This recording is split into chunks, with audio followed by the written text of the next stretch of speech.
земјиште продадено на јавна лицитација 2012 година од тогашниот министер Миле Јанакиевски, со кое што со намена за изградба на катна гаража во висина од 29 метри, на претходно донесен ДУП 2011 година, а потоа менуван или усогласуван заради потребите, предпоставам заради самите инвеститори. Имаше неколку пати обиди да се започне со изградба на објект, но до сега од неколку причини, пред се додека бевме во јавното предпријатие Паркинг на општина Центар, реагиравме бидејќи и поведовме судски спор заради нарушено владение, бидејќи се уште инвеститорот кој што го имаше откупено земјиштето го немаше обезбедено владението и тоа го закочи процесот.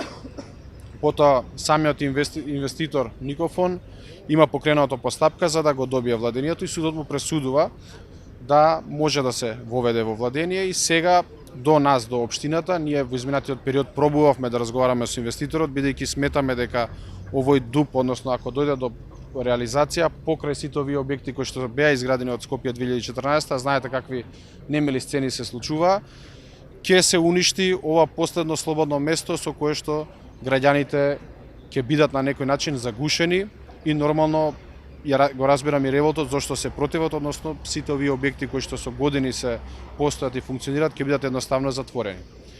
Ние од кога го преземавме земјиштето како општина Центар од страна на државата, започнавме да ги гледаме сите предмети. Нас ни е спорен самиот договор или самата јавна објава и лицитација. Согласно уредбата за продажба на јавно земјиште, цената се формира согласно намената. Тука имаме 70% компатибилно, односно за изградба на катна гаража и 30% деловен објект.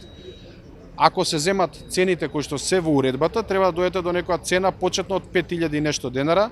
Овде почетната цена е 1800 денара. И со самото тоа, целиот јавен повик треба да биде ништовен и со тоа да немате ни договор, со тоа и паѓа одобрението. Ние од кога го превземавме земјиштето, ги добивме и предметите и тие што веќе биле завршени, веќе покренавме постапки за основано сомневање за оштетување на буџет и за злоупотреба на службена положба до јавното обвинителство и чекаме одговор. Но сакам да напоменам дека и во изминатиот период има поднесено 2 кривични пријави од страна на граѓаните кои што се тука и се уште според тоа што го имаме, бидејќи имаме скоро секојдневна комуникација со граѓаните, не е ништо превземено. Иако ние пробувавме додека не се реши целиот процес да воспоставиме одредена комуникација заради да најдеме или обештетување некое, бидејќи сепак има некој активен договор инвеститорот, или пак да го замениме со некое друго земјиште, бидејќи навистина овде не сакаме да се изгради катна гаража.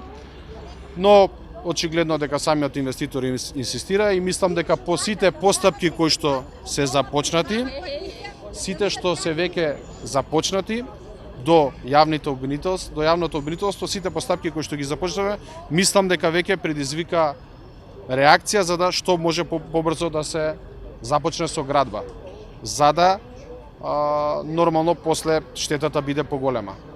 Затоа јас повикувам до надлежните институции до кои што веќе имаме реагирано. Веќе имаме основано сомневање по кои што сметаме дека може да се даде времена мерка од страна на обвинителството додека не се расчисти целиот случај. Бидејќи ако не дај Боже се започне со тоа, веќе ќе биде доцна и после тоа ќе има некоја одговорност, но веќе штетата овде ќе биде направена.